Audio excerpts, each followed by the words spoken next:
ఒక్కసారి కొమ్మూరి గోల్డ్ కి కాల్ చేయండి. తాకట్లో ఉన్న మీ బంగారాన్ని విడిపించి మార్కెట్ ప్రైస్ కి వాళ్ళు కొనుక్కుని మిగతా డబ్బులు మీకు ఇచ్చేస్తారు. హాయ్, వెల్కమ్ టు మనం టీవీ ప్రేక్షకులకు శ్రీరామనవమి శుభాకాంక్షలు. సో డొనాల్డ్ ట్రంప్ ని ఎలాగైనా చంపుతామంటూ ఇరాన్ స్ట్రాంగ్ వార్నింగ్ ఇస్తోంది. దాదాపుగా 10 లక్షల మంది ఇరాన్ ఆర్మీని రంగంలోకి దింపింది. అవసరమైతే ఆర్మీ రిక్రూట్మెంట్ కూడా చేసుకుంటామంటూ ఇరాన్ తొడకొట్టి సవాల్ చేస్తోంది ప్రపంచ దేశాలకు. ఇప్పటికే నెతన్యాహుకి ఒక దెబ్బ పడిందంటూ ఇరాన్ చెప్పే మాటలు వింటుంటే నిజంగా మతిపోతోంది డొనాల్డ్ ట్రంప్కి. సో డొనాల్డ్ ట్రంప్ కోసం 10 లక్షల మంది ఆర్మీని దించుతామంటూ ఇరాన్ బహిరంగ సవాల్ చేస్తుంది. సో ఇప్పుడు నెతన్యాహుని కానీ ట్రంప్ని కానీ ఎవరినైనా ఖమేనీ చావుకి ప్రతీకారంగా ఒక్కల్ని చంపుతామంటూ ఇరాన్ తొడగొడుతుంది ప్రపంచ దేశాల మధ్య. సో హార్మోజ్ నుంచి ఏదైతే నౌకలు వెళ్తున్నాయో వాటి కింద మొత్తాన్ని సీ మైన్స్ని పెట్టేసింది. తేడా వస్తే షిప్స్ని లేపేస్తామంటూ బహిరంగంగా వార్నింగ్ ఇస్తుంది. సో ఇలాంటి సందర్భంలో ఇటు పిఎంఓ కూడా కాల్ వచ్చింది వైట్ హౌస్ నుంచి. సో ఎట్టి పరిస్థితిలో ప్రధాని మోదీ స్పందించాలి, ఒక మధ్యవర్తిత్వం చేయాలి, అప్పుడు ఈ యొక్క సీజ్ ఫైర్ జరుగుతుందంటూ యుఎస్ రిటైర్డ్ కర్నల్ డగ్లస్ కీలక వ్యాఖ్యలు చేశారు. సో ఇది గడిచిన దాదాపుగా 6 నుంచి 10 గంటల లోపే 3000 మంది సైనికులను ఇరాన్ భూభాగంలోకి దింపింది ఇరాన్. సో ఇప్పటికే ఇరాన్లోని oil refinery and power stations పైన విచ్చలవిడిగా బాంబులు వేస్తుంది అమెరికా. ఆల్రెడీ ఒక రకంగా ఉల్లంఘించేసింది ఆల్మోస్ట్. సో అందుకే ఇరాన్ కూడా బరి తెగించేసింది. ఎట్టి పరిస్థితిలో మా బాధ మేము పడతాం, మీ బాధ మీరు పడండి అని చెప్పి తెగేసి చెప్తుంది ఇరాన్. ఇలాంటి కాన్సిక్వెన్స్లో 10 లక్షల మంది ఆర్మీని దింపింది ఇటు ఇరాన్. కావాలంటే రిక్రూట్మెంట్ చేసుకుంటాం, కానీ ఖమేనీ చావుకు ఎట్టి పరిస్థితుల్లో మేము ప్రతీకారం తీర్చుకుంటామంటూ ఇటు నెతన్యాహుని కానీ ఇటు డొనాల్డ్ ట్రంప్ని కానీ చంపుతామంటూ ప్రపంచ దేశాల ముందు తొడలు కొడుతోంది ఇరాన్. ఇరాన్ తెగిచ్చేసింది, there is no doubt about it. అయితే ఇక్కడ హార్మోజ్ జలసంధి దగ్గర మొత్తం బ్లాక్ చేసి కొన్ని వేల షిప్పుల్ని, కొన్ని లక్షల కంటైనర్లను ఆపేసింది. చమురు కోసం, ఇంధనం కోసం కొన్ని దేశాలు వెలవెల్లాడుతున్నాయి. మన దేశంలో అలాంటి సిచ్యువేషన్ కనిపించట్లేదు. కొంచెం ఉంది, ఎల్పిజి ధరల్లో, ఎల్పిజి గ్యాస్ సరఫరాలో కాస్తంత ఇబ్బందికరమైన వాతావరణం ఉంది కాక, కానీ ఇంధనం మాత్రం కొరత లేదు. ఇంకా ఇంధన ధరలు పెరుగుతాయనే సంక్షోభంలో ప్రపంచ దేశాలు కొట్టుమిట్టాడుతుంటే కేవలం ఇండియాలో మాత్రం అలాంటి సిచ్యువేషన్ లేదు. డీజిల్ రేట్లు, పెట్రోల్ తగ్గుతున్నాయి.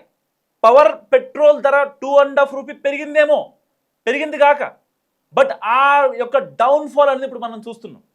ప్రపంచ దేశాల్లో బ్యారెల్ ధర పెరుగుతుంటే మన దేశంలో మాత్రం పెట్రోల్ ధర కిందకి వస్తుంది.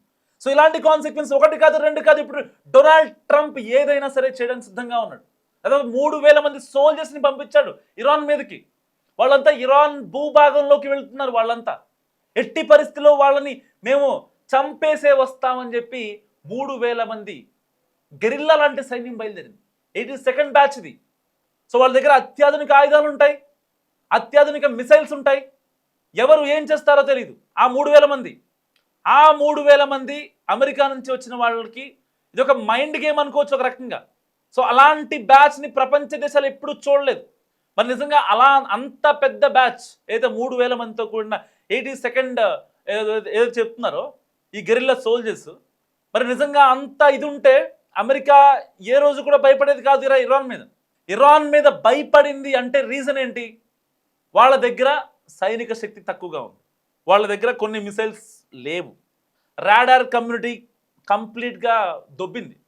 అండ్ నార్త్ కొరియా దగ్గర ఏదైతే ఈ శాటిలైట్ రాడార్స్ని అండ్ ఓషియన్లో ఏదైతే పడవల్ని, వాటి లొకేషన్స్ని అథెంటిక్గా చెప్పగలిగే రాడార్ ఉంటుందో వాటిని కూడా మొత్తం పేల్చేసింది ఇరాన్. మరి ఇలాంటి నేపథ్యంలో సీజ్ ఫైర్ ఒప్పందానికి, యుద్ధంలోకి భారత్ వెళ్ళడం అవసరమా? ఒక కాన్సిక్వెన్స్ జరుగుతుంది. ఒకవేళ ఇరాన్ కనుక 10 లక్షల మంది ఆర్మీని రంగంలోకి దింపి రండి చూసుకుందామంటే ట్రంప్ డైరెక్ట్గా యుద్ధానికి వెళ్ళగలడా?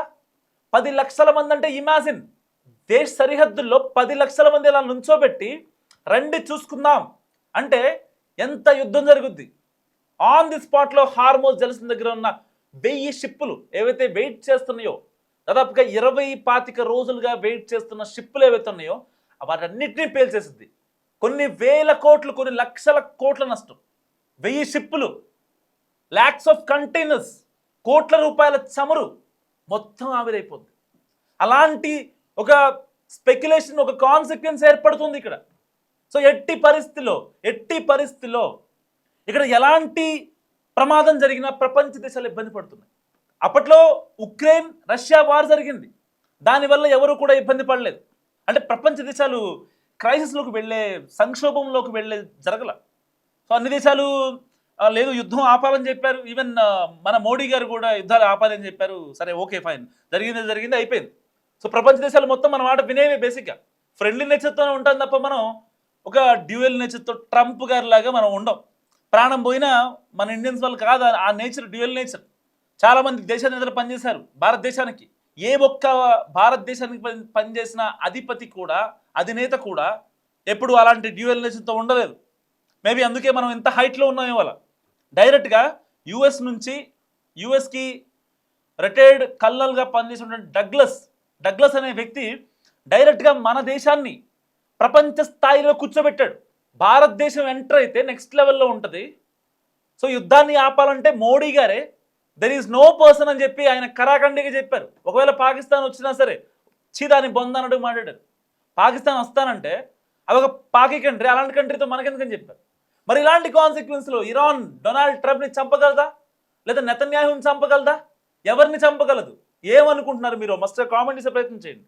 10 లక్షల మంది ఆర్మీ, యుఎస్ నుంచి 3,000 మంది వచ్చారు. ఆ 3,000 మంది, ఇటు 10 లక్షల మంది